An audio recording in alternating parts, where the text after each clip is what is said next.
بسم الله الرحمن الرحيم، الحمد لله والصلاة والسلام على رسول الله وعلى آله وصحبه ومن والاه، ثم أما بعد. أحبابي الكرام، النهارده تعالوا نسمع قصة جميلة أوي. إحنا قلنا اتفقنا إن إحنا هنتكلم على قصص دايمًا تبعث الروح الإيجابية وتعرّفنا قد إيه في إنسان جوانا كلنا بنبحث عنه. قصتنا النهارده مع قصة رجل فقير دخل إلى أحد المطاعم، والمطعم كان مُكتظ بالناس، لكن هو دخل لقى الترابيزة واحدة فاضية. قعد على الترابيزة دي فجات له النادلة بسرعة: "ها حضرتك عاوز إيه؟ هتاكل إيه؟" قال لها: "حضرتك كوب القهوة مع قطعة أو شطيرة من الخبز بكام ساندويتش مثلًا؟" فقالت له ب5 ريال. قال لها: "طب إذا فنجان من القهوة مع نصف شطيرة من الخبز يبقى كام؟" قالت له: "يبقى 4 ريال." قال لها: "طب إذا أخدت بس القهوة يبقى بكام؟" قالت له: "يبقى 3 ريال." "حضرتك قُل لي المطعم زحمة جدًا وعاوزين مكان، حضرتك قُل أنت عاوز إيه بالضبط؟" قال لها: "خلاص، أنا عاوز بس فنجان من القهوة."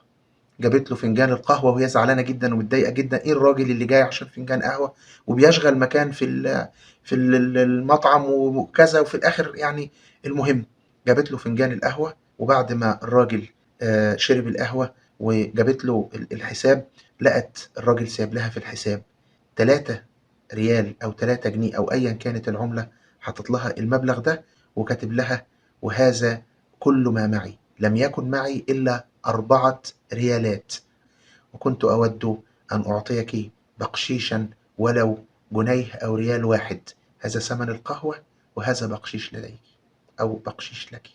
يعني الراجل كل ده بيدوّر، عاوز ما يحرمهاش من البقشيش، وعاوز حتى لو هو مش هياكل.